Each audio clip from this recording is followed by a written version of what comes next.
সব কিছু তোমার পাকনামির জন্য হলো। কেন বলতে গেলে আমি তোমার বয়ফ্রেন্ড। আমি কি জানতাম নাকি যে ওরা আমাদের জোর করে বিয়ে দিয়ে দিবে? আমাকে চেনো না, আমার সম্পর্কে জানো না, আর ধুম করে বলে দিলে আমি তোমার বয়ফ্রেন্ড। তোমার নামটাও জানি না আমি, আর তুমি আমার বউ হয়ে গেলে। এখন কি হবে? কিছুই হবে না, যাও বাসায় যাও। আর নাম কি বলে যাও? আমি তানহা। আর আপনি? রুদ্র। যাও এখন। তান্হা আর কিছু না বলে চুপচাপ চলে যায়। কি হয়েছে সেটা তো সবাই ভাবছেন, তাই না? আসলে কলেজে এক বন্ধুর সাথে দেখা করতে এসেছিলাম। কলেজের পুকুর পাড়ে বসে বন্ধুর জন্য অপেক্ষা করছিলাম। তানহার বান্ধবীরা ওর সাথে বাজি ধরেছে, আমাকে আই লাভ ইউ বলে জড়িয়ে ধরবে। এসে সেটাই করে ও। আর এখানকার কিছু পাতি নেতা এসে জোর করে বিয়ে পড়িয়ে দিয়ে চলে যায়। মেয়েদের আমি বিশ্বাস করি না। একবার একজনকে বিশ্বাস করে ঠকেছি, তাই কখনো বিয়ে করব না বলে ঠিক করি। কিন্তু এই মেয়ের পাল্লায় পরে আমার কোরবানি হয়ে গেল। কলেজে আর না থেকে বের হয়ে গাড়ি নিয়ে সোজা বাসায় চলে আসি। বাসায় যদি আব্বু এই কথা শোনে তাহলে আমাকে মেরেই ফেলবে। এমনিই কলেজে আসতে দিতে চায় না কোনো ছেলের সাথে কথা বলবো বলে, আর এখন সোজা বিয়ে হয়ে গেল। আর ক্লাস করতে ইচ্ছে করছে না। কলেজ থেকে বের হয়ে রিক্সা নিয়ে বাসায় চলে আসি। আব্বু নিচে বসে আছে। আমি কিছু না বলে সোজা রুমে চলে যাই। আপু বসে আছে। আমার মন খারাপ দেখে আপু বলে, কি রে তানহা, কি হচ্ছে তোর? মুখটা এমন মলিন লাগছে কেন? কিছু হয়নি আপু, ভালো লাগছে না, একটু ঘুমাবো। মিথ্যে বলছিস আমাকে, তাই না? তোর মুখ দেখেই বুঝতে পারছি তোর কিছু হয়েছে। আপুকে বলবি না? সত্যি কিছু হয়নি আপু, মাথা ব্যথা করছে তাই এমন লাগছে। আপুকে আর কিছু বলতে না দিয়ে উল্টো পাশ হয়ে শুয়ে থাকি আর রুদ্রর কথা ভাবছি। ছেলেটা দেখতে খুব স্মার্ট। যদি সবার মত নিয়ে আমাদের বিয়েটা হতো তবে কতই না ভালো হতো। আমি তানহা, এবার অনার্স ফাইনাল ইয়ারে পড়ছি। বড় আপু তন্নি, আব্বু আর আম্মুকে নিয়ে আমাদের পরিবার। বাসায় আসতে আম্মু সামনে এসে দাঁড়ায়। কিছু বলবে আম্মু? মাত্র 4 দিন হলো দেশে ফিরেছিস। কোথায় বাসায় থাকবি তা না করে বাইরে ঘুরছিস। বন্ধুর সাথে দেখা করতে গিয়েছিলাম, ঘুমাচ্ছে, পরে কথা বলবো। আম্মুকে কিছু বলার সুযোগ না দিয়ে রুমে চলে আসি। দরজা বন্ধ করে ব্লেজারটা খুলে সরে মারি। রাগী শরীর কাঁপছে রীতিমতো। আমি আর কারো মায়ে নিজেকে জড়াবো না। সব মেয়েরা এক, নিজের স্বার্থ শেষ হলে ছুঁড়ে ফেলে দেয়। ড্রয়ার খুলে সিগারেটের প্যাকেট নিয়ে ব্যালকনিতে চলে আসি। প্যাকেট থেকে একটা সিগারেট বের করে জ্বালাই। আমি রুদ্র নীল চৌধুরী। বাহির থেকে লেখাপড়া শেষ করে 4 দিন আগে দেশে ফিরেছি। কী জন্য দেশের বাইরে গিয়েছিলাম সেটা পরে জানতে পারবেন। সিগারেট শেষ করে রুমে এসে শুয়ে পড়ি। দুপুরে ঘুম থেকে উঠে গোসল করে খাবার খেয়ে সোফায় বসে আপুর সঙ্গে গল্প করছি। আব্বু বলে, কাল তোমাকে কলেজে যেতে হবে না। কেন আব্বু, কিছু হয়েছে? কাল তোমাকে দেখতে ছেলেপক্ষ আসবে, আর লেখাপড়ার কোনো ক্ষতি হবে না। ছেলে নিজে বলেছে তুমি লেখাপড়া করতে চাইলে সে বিয়ের পরেও তোমাকে পড়াবে। আমি এখন বিয়ে করব না আব্বু। তোমার মতামত তো আমি জানতে চাইনি, আমি আমার কথা জানিয়েছি। চুপচাপ রেডি হয়ে দেখো। বলেই আব্বু চলে যায়। এখন কি করব? আব্বুকে কি করে বলবো আমার বিয়ে হয়ে গেছে? সেটা যেভাবেই হোক হয়েছে তো। আমার রুদ্রর সাথে কথা বলতে হবে, কিন্তু ওনার নাম্বার বা ঠিকানা তো আমি কিছুই জানি না। হ্যাঁ, কাজী সাহেবের কাছে ওনার ঠিকানা আছে। আজকেই আমি যাব। কি রে, কি ভাবছিস? ছেলে তো খুব ভালো, বিয়ের পরেও তোকে পড়াবে। দুলাভাইও তোকে বিয়ের আগে এসব বলেছে? পড়তে পেরেছিস তুই? উল্টো পড়ার কথা বলতে গেলে বিশ্রী ভাষায় বকা শুনে এসেছিস। আমি তোর মতো ভুল করব না। আপুর কথার বাহিরে যেতে পারবি তুই? আপু তোকে বিয়ে দিবে যখন বলেছে, বিয়ে দিয়েই ছাড়বে। আমি তন্নি নয়, আমি তানহা। বলেই উঠে রুমে চলে আসি। ব্যাগটা নিয়ে বাসা থেকে বের হয়ে কাজী অফিসে চলে আসি। কাজী সাহেবের থেকে ঠিকানা নিয়ে রওনা দেই রুদ্রর বাসার উদ্দেশ্যে। আম্মু আমি একটু বাইরে যাচ্ছি, ফিরিতে সন্ধ্যা হবে। তোর কি বাসায় থাকতে ইচ্ছে করে না নাকি? বাইরে কি সারাদিন তোর? সন্ধ্যায় তো চলে আসবো, আমি গেলাম। বলেই বাসা থেকে বের হয়ে গাড়ি নিয়ে চলে আসি নদীর পাড়ে, পুরনো কিছু স্মৃতির মাঝে নিজেকে খুঁজে পেতে। একটা বিশাল বাড়ির সামনে এসে রিক্সা থামায়। আমি রিক্সা ভাড়া দিয়ে বাসার সামনে এসে কলিং বেল দিই। একজন ভদ্রমহিলা দরজা খুলে আমাকে পা থেকে মাথা পর্যন্ত দেখে বলে, তুমি কে মা? কার কাছে এসেছো? এটি কি রুদ্রনীল চৌধুরীর বাসা? আমি রুদ্রর আম্মু। রুদ্রর সাথে তোমার কি সম্পর্ক? ওনাকে একটু ডেকে দিবেন আন্টি, ওনার সাথে কিছু কথা আছে। আম্মু, রুদ্র তো বাসায় নেই, একটু আগে বাইরে গেল। তুমি ভেতরে এসো। আমি ভেতরে যাই। আন্টি আমাকে বসতে বলে। আমার মুখোমুখি হয়ে সামনের সোফায় বসে বলে, আচ্ছা আমাকে তুমি বলতে পারো, আমি রুদ্রকে বলে দিব। আমি ভয়ে ভয়ে আজকে সকালে যা হয়েছে সব বলি। আমার ভাবনা ছিল উনি আমার কথা শুনে রেগে যাবে, কিন্তু উনি আমার ভাবনা ভুল প্রমাণ করে দেয়। আমার পাশে বসে আমার কপালে চুমু দেয়, দু গালে হাত রেখে বলে, তুমি আমার রুদ্রর বউ? মাশাল্লাহ, তুমি দেখতে খুব মিষ্টি। তোমাদের বিয়ে যেভাবেই হয়েছে, বিয়ে তো হয়েই গেছে। আমি রুদ্রকে বিয়ে করানোর জন্য চেষ্টা করছি, কিন্তু ও রাজি হয়নি। আমি তো ভেবেছিলাম হয়তো ছেলের বউ না দেখেই হয়তো মরে যাব। তোমাদের বিয়ে নিয়ে আমার কোনো সমস্যা নেই, আমি তোমাকে আমার বৌমা বলে স্বীকৃতি দিলাম। বলেই আন্টি তার গলার স্বর্ণের চেইন খুলে আমাকে পরিয়ে দেয়। আমি অবাক হয়ে আন্টির দিকে তাকিয়ে আছি। এত সহজে আন্টি আমাকে মেনে নিল? আমার চোখ থেকে পানি পড়ছে। আন্টি আমার চোখের পানি মুছে দিয়ে আবার কপালে চুমু দেয়। হ্যাঁ পাগলি মেয়ে, কান্না করছিস কেন? আমি রুদ্রকে কল করে আসতে বলছি। আন্টি রুদ্রকে কল করে তাড়াতাড়ি বাসায় আসতে বলে, কিন্তু কেন, কি হয়েছে কিছুই বলেনি। 10 মিনিটের মধ্যে রুদ্র বাসায় চলে আসে। আমাকে দেখে ভূত দেখার মতো তাকিয়ে আছে। আমি খুব খুশি হয়েছি বাবা, বৌমাকে আমার খুব পছন্দ হয়েছে। আমি বৌমার থেকে সব শুনেছি, তুই বৌমার সাথে কথা বল। আমি একটু পায়েস করে আনছি, আমার ঘরে লক্ষ্মী এসেছে। বলেই আম্মু কিচেনে চলে যায়। আমি তানহার সামনে সোফায় বসে বলি, তুমি এখানে? আমার বাসা চিনলে কিভাবে? কাজী অফিস থেকে আপনার বাসার ঠিকানা নিয়ে এসেছি। তা হঠাৎ আমার বাসায় কেন? আর আম্মুকে কেন বিয়ের কথা বলেছো? আমি তো আপনার সাথে কথা বলতে এসেছিলাম, আন্টি জোর করলো তাই বলতে বাধ্য হয়েছি। আর সব সত্যি বলেছি আমি। হঠাৎ আমার কাছে এসেছো কেন? যেভাবেই হোক আপনার সাথে আমার বিয়ে হয়ে গেছে। আব্বু আমার বিয়ে ঠিক করেছে, কাল ছেলে আমাকে দেখতে আসবে। কথাটা আপনাকে জানানোর প্রয়োজন মনে হলো, তাই এসেছিলাম। তোমার বাসায় তুমি বিয়ের কথা বলোনি? আপনি আমাকে মেনে নিবেন কি না সেটা তো আমি জানি না, তাই বলতে সাহস হয়নি। তোমার গলায় আম্মুর চেন, তার মানে আম্মু তোমাকে বৌমা হিসেবে মেনে নিয়েছে? জি, আন্টি সব শুনে আমাকে এটা পরিয়ে দিয়েছে। কাল কখন আসবে ছেলে? বিকেল 4টায়। কি করব আমি? তোমার কিছু করতে হবে না, যা করার আমি করব। আমাকে কি আপনি আপনার বউ হিসেবে মেনে নেবেন? সেটা কাল তোমার বাসায় গিয়ে সবার সামনেই বলবো। আমাদের কথার মাঝে আম্মু পায়েস নিয়ে আসে, তানহাকে আম্মু নিজে হাতে খাইয়ে দিচ্ছে। তানহাকে আম্মু পছন্দ করেছে সেটা বুঝতে পারলাম। কিছু সময় পর তানহা আম্মুর থেকে বিদায় নিলে আমি গাড়িতে ওকে ওর বাসায় পৌঁছে দেই। তানহা বাসার ভিতরে যাবার সময় বলে, কাল সত্যিই আপনি আসবেন তো? আসতে তো হবেই, নয়তো আমার বউকে অন্য কেউ নিয়ে যাবে, সাবধানে থেকো। বলেই উনি চলে যায়। আমি বাসার ভেতরে যেতেই আব্বু এসে আমার সামনে দাঁড়ায়। আমি ভয়ে ভয়ে আব্বুর দিকে তাকিয়ে আছি। আব্বু বলে, কোথায় গিয়েছিলে তুমি? একটু বান্ধবীর সাথে দেখা করতে।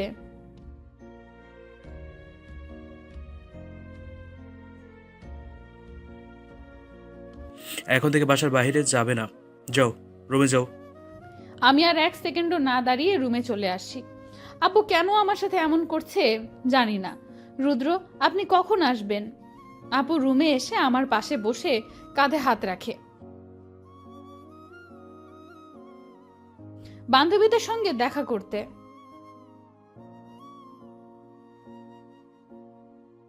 কালকে সব বলবো আপু, আমাকে একটু একা থাকতে দে। ঠিক আছে, তবে কাল কিন্তু কোনো কথা লুকাতে পারবি না। আমি ঠিক আছে বলতেই আপু রুম থেকে চলে যায়। আমি শুয়ে চোখ বন্ধ করে আছি। পরের দিন সকাল 9টায় আব্বু আম্মুর সাথে আমি চলে এসে তানহাদের বাসায়। আব্বুকে দেখে তানহার আব্বু দাঁড়িয়ে যায়। আরে স্যার, আপনি আমার বাসায় আপনি এসেছেন? আমার তো বিশ্বাস হচ্ছে না। আব্বু তানহার আব্বুকে বলে, আমরা একটা বিশেষ কাজের জন্য এসেছি। বসুন আগে স্যার। তন্নি, মা কোথায়? এখানে আয় তো। তন্নি নামটা শুনে বুকের ভেতর ধক করে ওঠে। এটা সেই তন্নি নয় তো? তানহা আর তন্নি আমাদের সামনে এসে দাঁড়ায়। তন্নিকে দেখে আমি বসে থেকে দাঁড়িয়ে যাই। আরে নীল, তুমি এখানে? তন্নি তুমি? এটা তাহলে তোমাদের বাসা? তোমরা একে অপরকে আগে থেকে চিনো? ছি আন্টি, আমরা ক্লাসমেট ছিলাম। তুমি এখানে কেন? তোমার বোন তানহাকে আমাদের সাথে নিয়ে যেতে। ঠিক বুঝলাম না ভাবি। আম্মু আঙ্কেলকে সব কিছু বলে।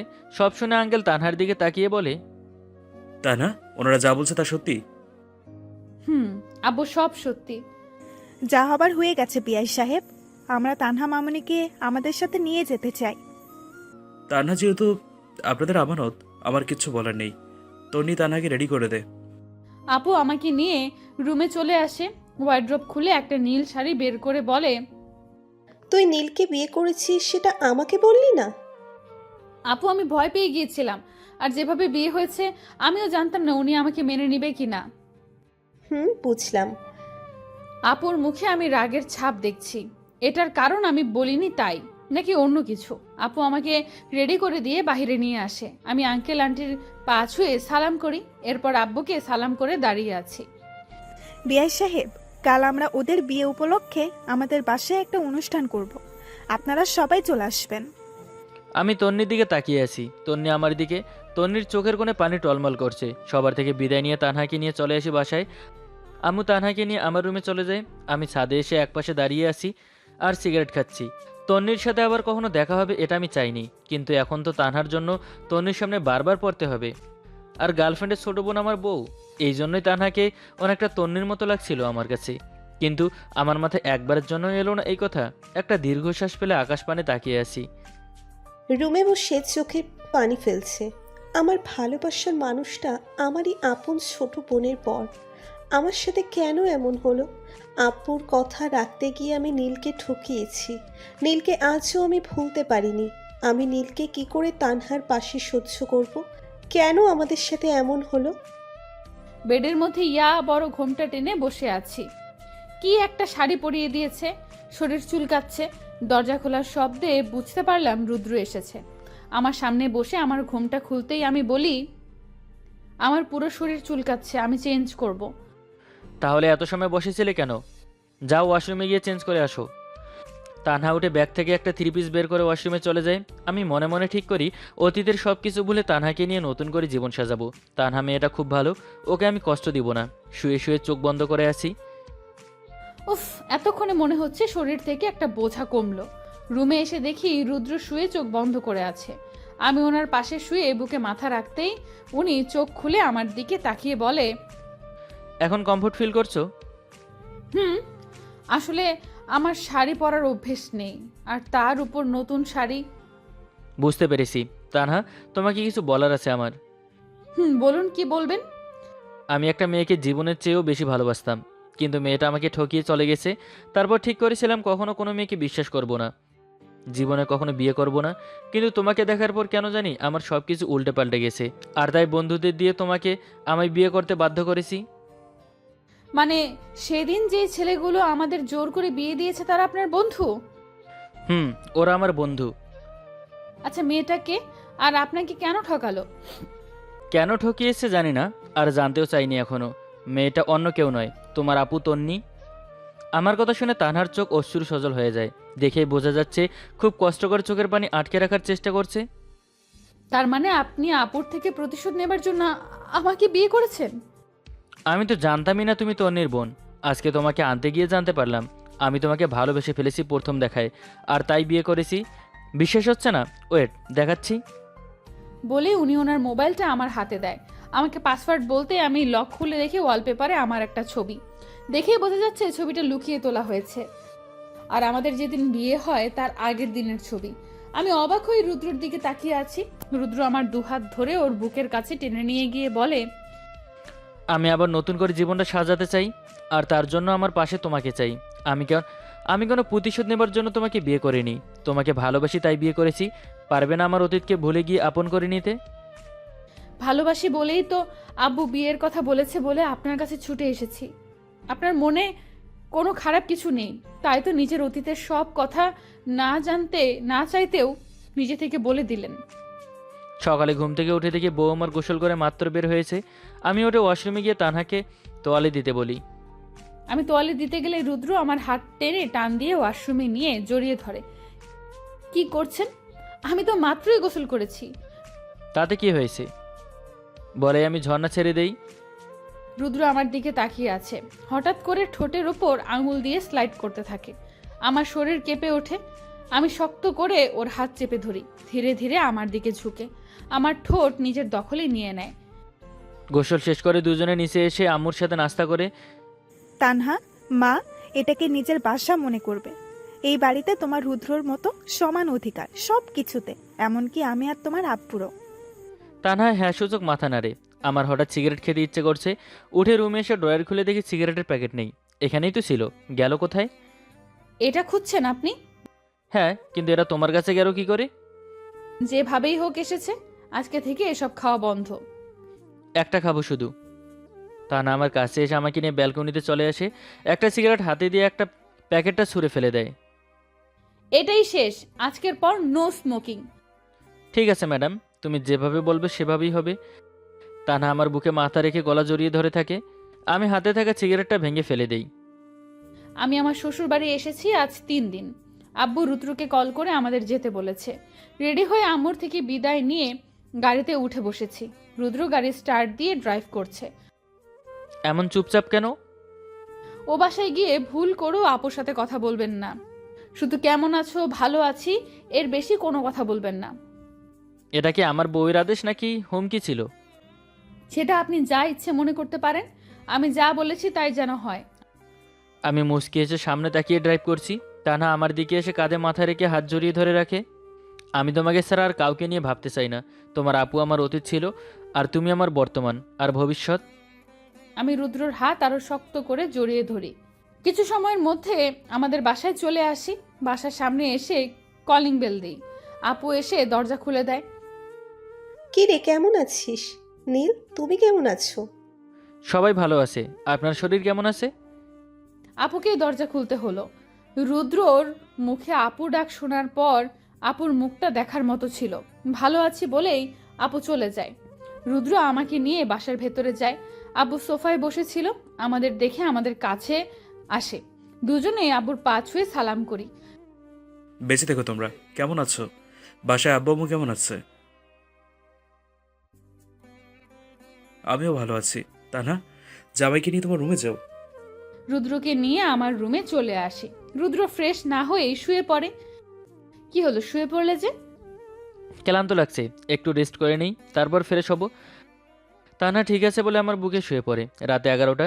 ডিনার করে ছাদে এসে দাঁড়িয়ে আছি। পেছনে কারো উপস্থিতি বুঝতে পেরে পেছনে তাকিয়ে দেখি তন্নি আমার কাছে এসে বলে, খুব ভালো আছো মনে হচ্ছে তানহাকে নিয়ে। এত মিষ্টি আর লক্ষ্মী বউ পেয়েছি, ভালো না থাকার প্রশ্নই ওঠে না। আমাকে ভুলে যেতে পারবে তুমি? মনে রাখার মতো কাজ তো তুমি করোনি। আর তানহাকে পেয়ে আমি সব ভুলে গেছি। কয়েক মাস অপেক্ষা করো, তানহা যখন মা হবে খুব খুব ভালো বুঝবে তখন। আমি কেন সেদিন তোমাকে কিছু না বলে হোস্টেল থেকে বাসায় চলে এসেছি একবার শোনো। আমার আর কিছু শোনার নেই। তোমার দিয়ে আঘাত ভোলার জন্য আমি আমার আব্বু আম্মুকে ছেড়ে অনেক দূরে চলে গিয়েছিলাম। শুধু তোমার জন্য আমি আমার আব্বু আম্মুকে কষ্ট দিয়েছি। আমি সেটা জানি নীল, আমি তোমাকে কতটা কষ্ট দিয়েছি, কিন্তু তার কারণ কি ছিল সেটা একবার শোনো। আপু, রুদ্র যখন শুনতে চাইছে না তুই কেন ওকে জোর করছিস? আর রুদ্র আমার হাজবেন্ড, আমি তোর বোন। সেই হিসাবে রুদ্রও তোর ভাইয়ের মতো। তানহার কণ্ঠ শুনে পেছনে তাকাই দুজন। তানহা আমার কাছে এসে আমাকে জড়িয়ে ধরে বলে, রুদ্র আমাকে সব বলেছে। আর রুদ্র তোকে ভুলে গেছে। এরপর আর কখনো আমার হাজবেন্ডের সাথে এসব কথা বলবি না। রুদ্র, রুমে চলো। আমি তাহানার সাথে রুমে চলে আসি। একটু আগে নরম মেজাজের বউ আমার এখন বাংলা ছবির রিনা খানের মতো রূপ ধারণ করেছে। কি কি কি হলো? তুমি এমন করে রাগি চোখে তাকিয়ে আছো কেন? রুদ্র, রুমে চলো। আমি তোকে আসার সময় কি বলেছিলাম? তুই তারপরও আপুর সাথে কেন কথা বলছিস? আপনি থেকে সোজা তুই। তুই এর থেকে নিচে যদি কিছু থাকতো তাহলে তোকে তাই বলতাম। তুই আপুর সাথে কেন কথা বলেছিস বল? আরে আমি তো ছাদে গিয়ে দাঁড়িয়েছিলাম, তোমার আপু এসেই কথা বলল। আমি তো কথা বলতে চাইনি। এরপর বউ আমার রেগে আগুন। আমার কাছে এসে আমার কলার ধরে রাগি লোকে তাকিয়ে আছে। আপাতত আপনারা বিদায় নিন। সকাল থেকে দোলনায় বসে আছি। আব্বু আজকে মাথাটা খারাপ করে দিল। আমি নাকি পড়াশোনাই করি না, সারাদিন নাকি মোবাইল চাপি। আব্বুকে কি করে বোঝাবো যে আমার পড়াশোনা করতে ভালো লাগে না? সারাদিন ঘুরতে ইচ্ছে করে আর মোবাইল চাপতে ইচ্ছে করে। সকাল থেকে দোলনায় বসে বসে দোল খাচ্ছি, রুমের ভেতরেই যাইনি। আব্বু অনেকবার ডাক দিয়েছিল, বাট তার কথা শুনিনি। আমি রাগ করলে আবার কারোর সাথে কথা বলি না। এমন সময় দেখতে পেলাম একটা ছেলে গেট দিয়ে বাড়ির ভেতরে ঢুকতে আছে। মনে মনে ভাবলাম, এই শালায় আবার কে? তাই ডাক দিলাম। কে আবার ডাক দিল? এদিক ওদিক তাকাতে আছি, কিছুক্ষণ পরে আবার ডাক। এই যে বয়রা, আমি এখানে, আপনি তাড়াতাড়ি আমার কাছে চলে আসেন। দেখতে পেলাম মেয়েটি দোল খাচ্ছে আর আমাকে ডাকতেছে। কেন আপনার কথা শুনতে হবে? আপনি কোন নবাবজাদি? এই শালা, তুই মানুষ চিনিস? গেটের দারোয়ান ডাক দিয়ে এমন অবস্থা করব, কারো কাছে মুখ দেখাতে পারবি না। মনে মনে শালিকে গালি দিতে আসি। কথা কানে শুনতে আসিস না? না শুনলে আমার কাছে আয়, শুনিয়ে দেই। আমি আসতে পারবো না। আপনার যদি আমার সাথে কোনো কথা বলার থাকে তাহলে এখানে এসে বলে যান। আমি যদি আসি তাহলে তোর যে কি হাল করব তা তুই নিজেও কল্পনা করতে পারবি না। রাগে গজগজ করতে করতে মেয়েটির কাছে চলে আসি। এত ভাব নিস না, ভাব একটু কম নে। এখন বল, কি সমস্যা? তোর নাম কি? বাড়ি কোথায়? এখানে এসেছিস কেন? অপরিচিত ব্যক্তির সাথে কিভাবে কথা বলতে হয় সেটা কি জানেন না? আমাকে জ্ঞান দিতে আইসেন না। আপনার সাথে আমি ভালোভাবেই কথা বলছিলাম, কিন্তু আপনি আমার কোনো কথাই দাম দেননি। এখন বলেন কি বলবেন। যেগুলো আপনাকে জিজ্ঞেস করছি সেগুলো বলেন। আমি অনেক দূর থেকে এসেছি, আমাদের মামাদের বাসায়।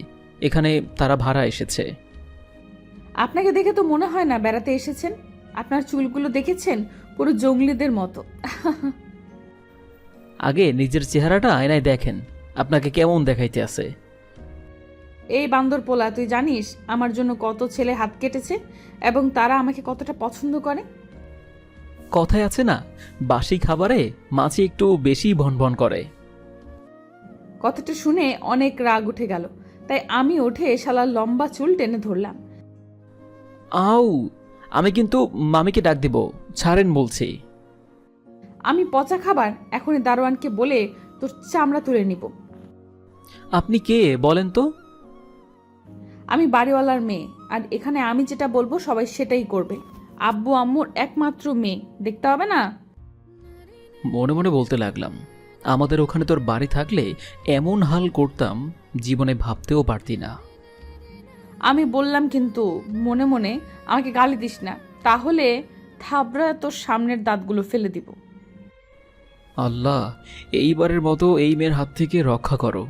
এই ছাড়েন, আমার মা মামিদের সাথে দেখা করা লাগবে। আগে আমার সব প্রশ্নের উত্তর দিবি, তারপরে যাবি। আমি মেয়েটাকে একটা ধাক্কা দিয়ে মাটিতে ফেলে দিলাম।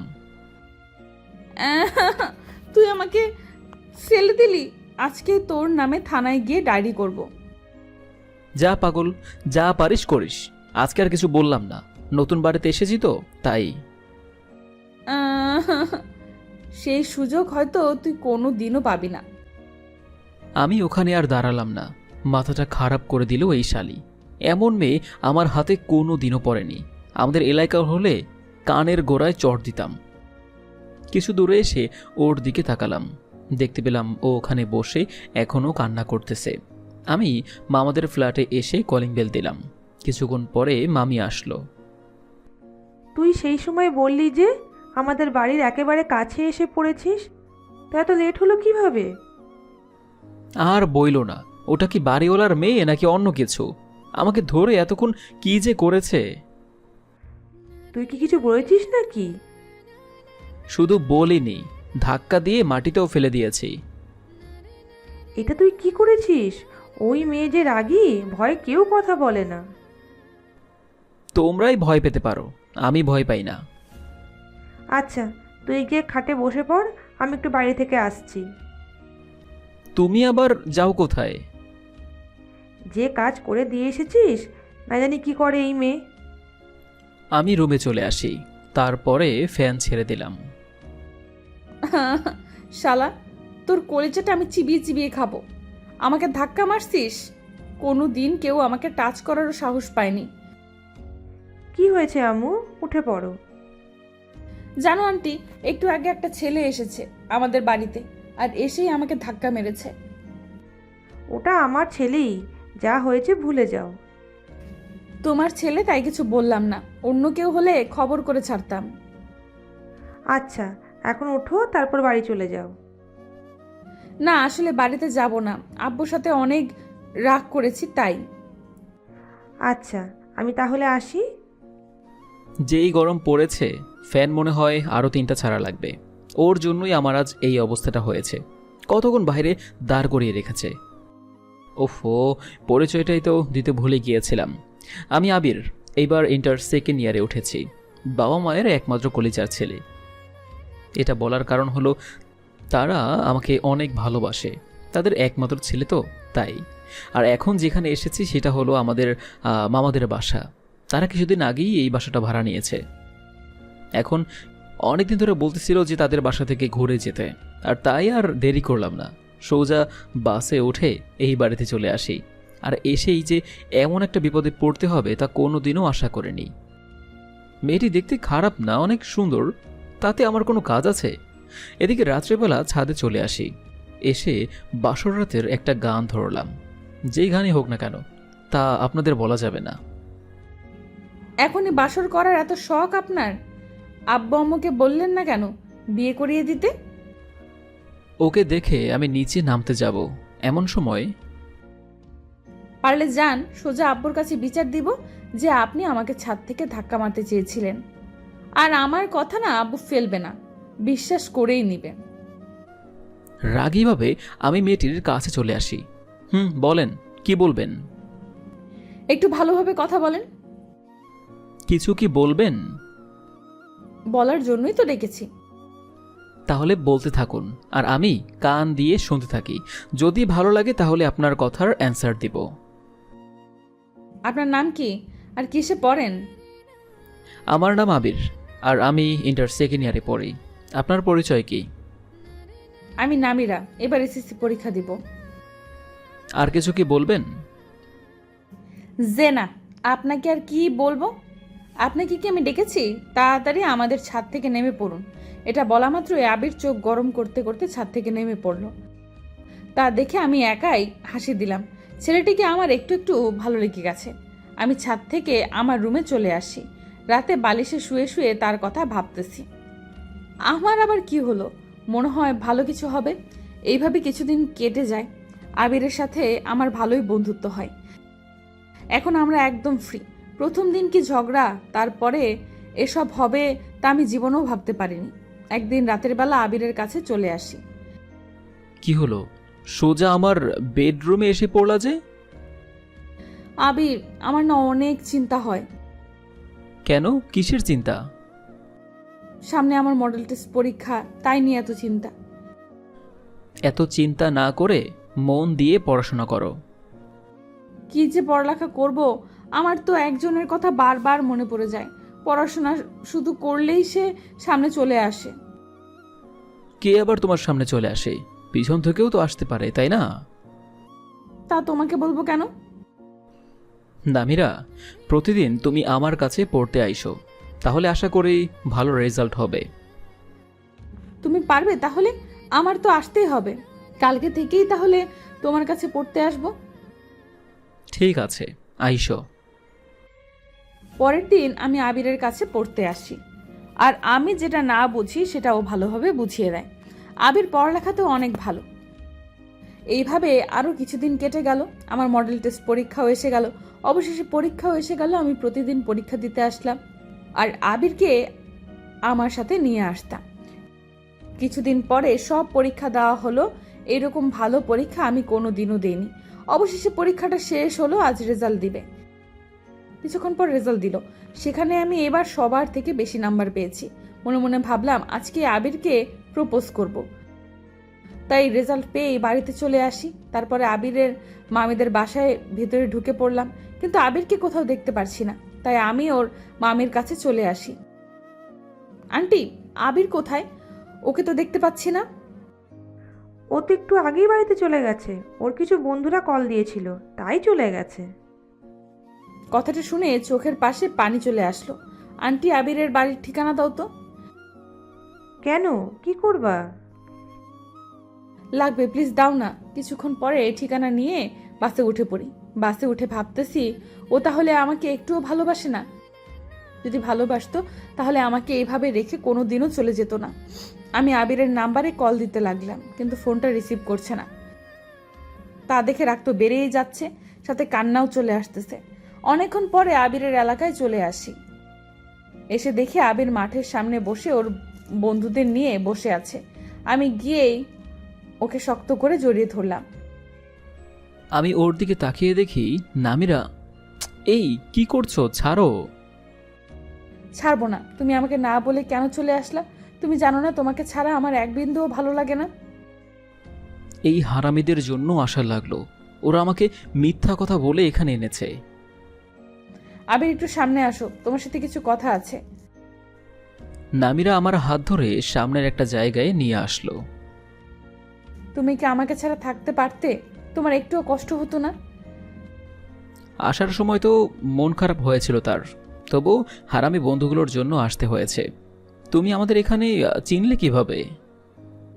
তোমার মামির কাছ থেকে ঠিকানা আনছি। আবির, আমি না তোমাকে ভালোবেসে ফেলেছি। তুমি কি তোমার ভালোবাসা দিয়ে আমাকে আগলে রাখবে? এটা বলার পর আবির চুপ হয়ে ওখানে বসে রইল। কি হলো বলো না প্লিজ।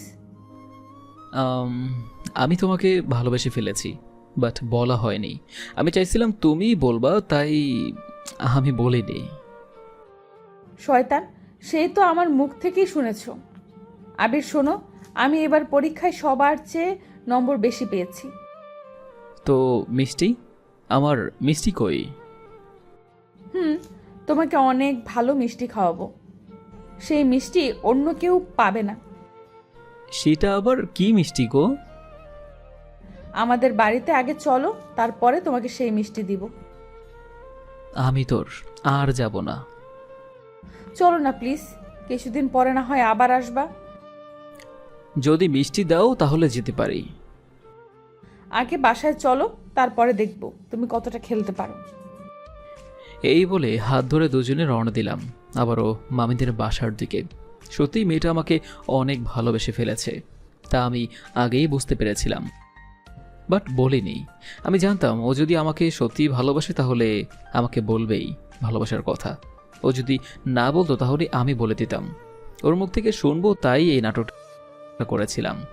জানতাম ও আজকে রেজাল্ট পেয়ে আমাকে দেখতে না পেয়ে এখানে ছুটে আসবেই। এভাবে শুরু হলো দুষ্ট মিষ্টি মেয়ের প্রেম কাহিনী। গল্পটা কেমন লেগেছে জানাতে ভুলবেন না কিন্তু।